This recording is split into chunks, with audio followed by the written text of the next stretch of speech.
Hello and welcome back for a final reading of Kate DiCamillo's The Miraculous Journey of Edward Tulane. Thank you so much for joining me through this reading, and thank you to Candlewick Press for allowing this reading to occur at all. Chapter 25.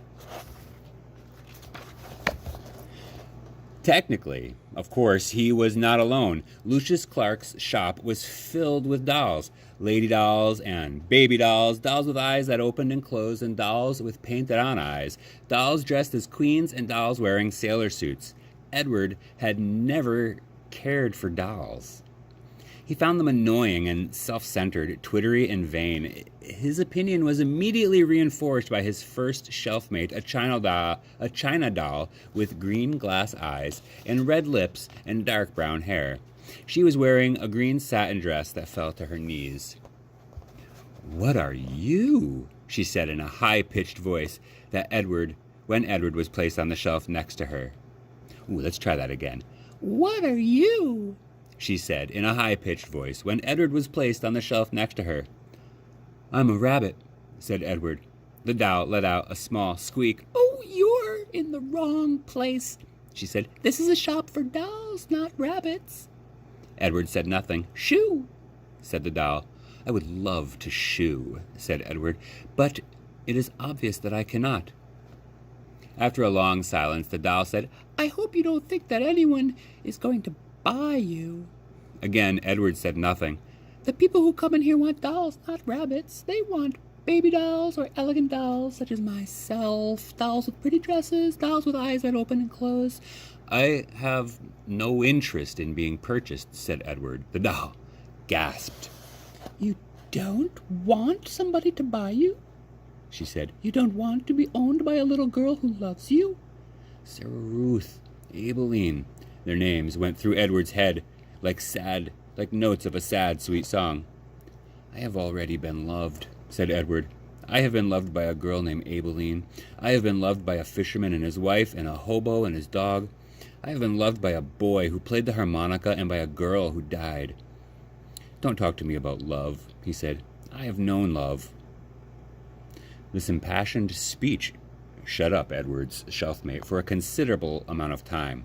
"Well," she said at last, "still, my point is that no one is going to buy you." They did not speak to each other again. The doll was sold 2 weeks later to a grandmother who was purchasing her for a grandchild.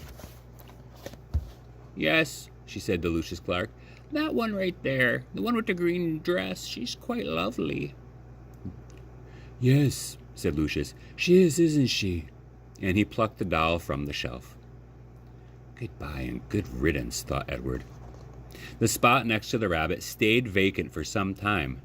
Day after day, the door to the shop opened and closed, letting in early morning sun or late afternoon light, lifting the hearts of the dolls inside, all of them thinking, when the door swung wide, that this time, the person entering the shop would be the one who wanted them. Edward alone. Edward was the lone contrarian. He prided himself on not hoping, on not allowing his heart to lift inside of him. He prided himself on keeping his heart silent, immobile, closed tight. "I'm done with hope," thought Edward Tulane. And then, one day at dusk, right before he closed the shop, Lucius Clark placed another doll on the shelf next to Edward. Chapter 26.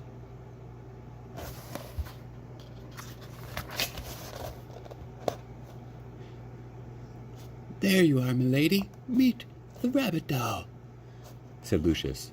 The doll mender walked away, turning out the lights one by one.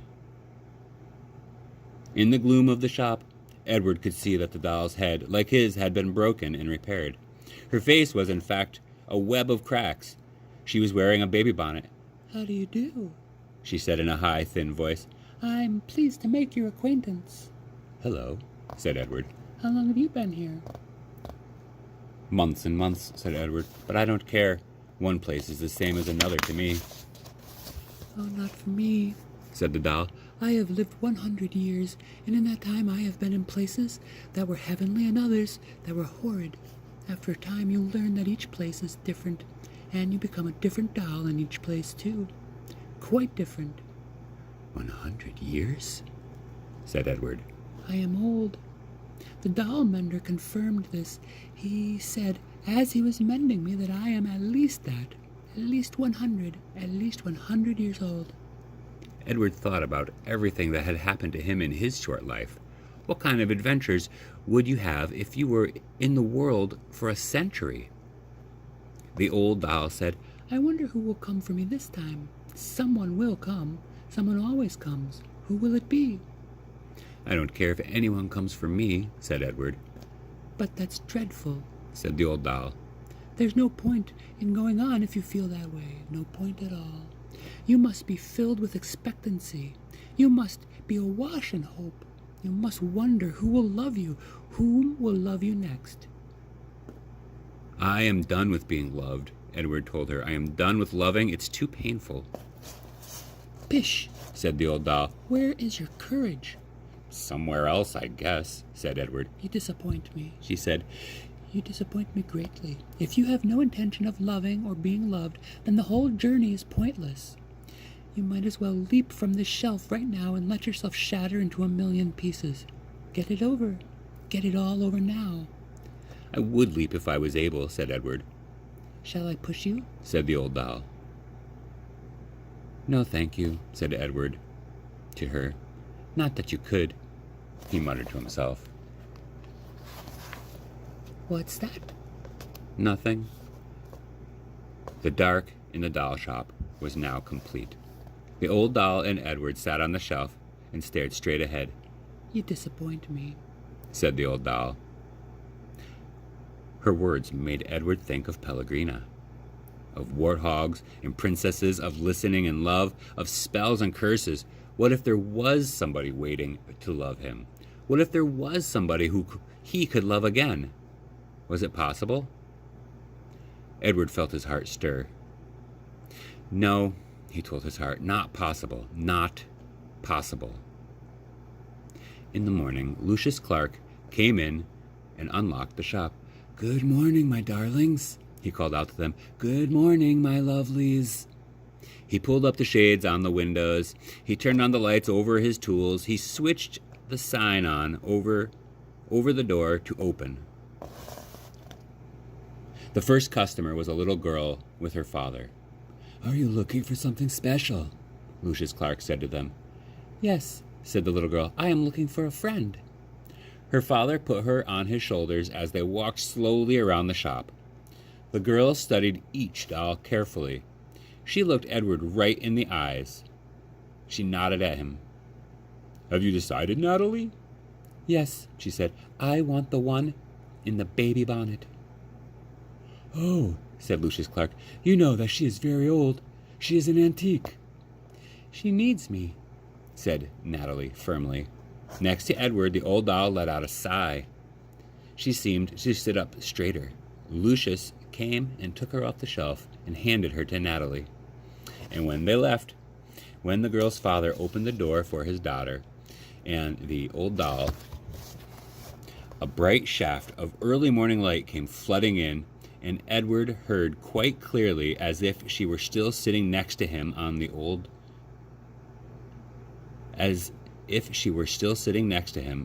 doll's voice. Open your heart, she said gently. Someone will come. Someone will come for you.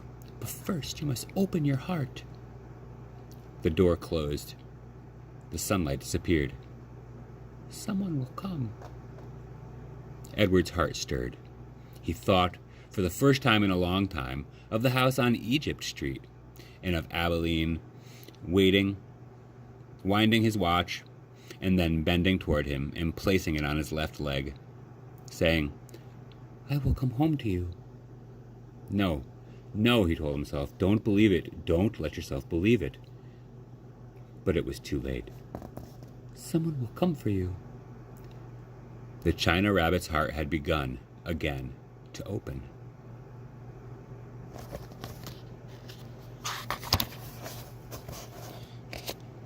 Chapter 27. Seasons passed, fall and winter and spring and summer. Leaves blew in through the open door of Lucius Clark's shop, and rain and the green, outrageous, hopeful light of spring. People came and went, grandmothers and doll collectors and little girls with their mothers. Edward Tulane waited. The seasons turned into years. Edward Tulane waited. He repeated the old doll's words over and over until they were a smooth groove of hope in his brain. Someone will come. Someone will come for you. And the old doll was right. Someone did come. It was springtime. It was raining. There was dogwood. There were dogwood blossoms on the floor of Lucius Clark's shop. She was a small girl, maybe 5 years old, and while her mother struggled to close a blue umbrella, the tiny girl walked around the store, stopping and staring solemnly at each doll and then moving on. When she came to Edward, she stood in front of him for what seemed like a long time. She looked at him, and he looked back at her. "Someone will come," Edward said. "Someone will come for me." The girl smiled, and then she stood on her tiptoes and took Edward off the shelf. She cradled him in her arms. She held him in the same ferocious, tender way Sarah Ruth had held him. "Oh," thought Edward, "I remember this." "Madam," said Lucius Clark, "could you please attend to your daughter? She's holding a very fragile, very precious, quite expensive doll." "Maggie," said the woman. She looked up from the still open umbrella. "What have you got?" "A rabbit," said Maggie. "A what?" "A rabbit," said Maggie. "I want him." "Remember, we're not buying anything today. We're only looking," said the woman. "Madam," said Lucius Clark, "please." The woman came and stood over Maggie. She looked down at Edward. The rabbit felt dizzy. He wondered for a minute if his head had cracked open again, if he was dreaming. "Look, Mama," said Maggie. "Look at him." "I see him," said the woman. She dropped the umbrella.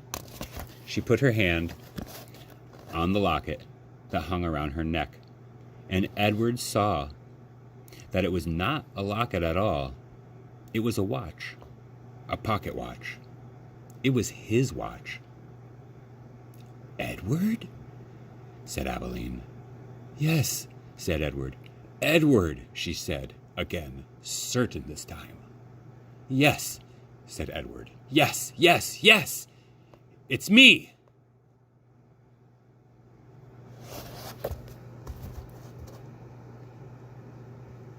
And that's the end of the miraculous journey of Edward Tulane. I hope you enjoyed this reading. You can go back and start it again if you like, or if you missed an episode. They are all, I believe, on the Winooski City's YouTube webpage. Thanks again for coming. Join me again for another episode of another book on another day. Thanks, and have a great day.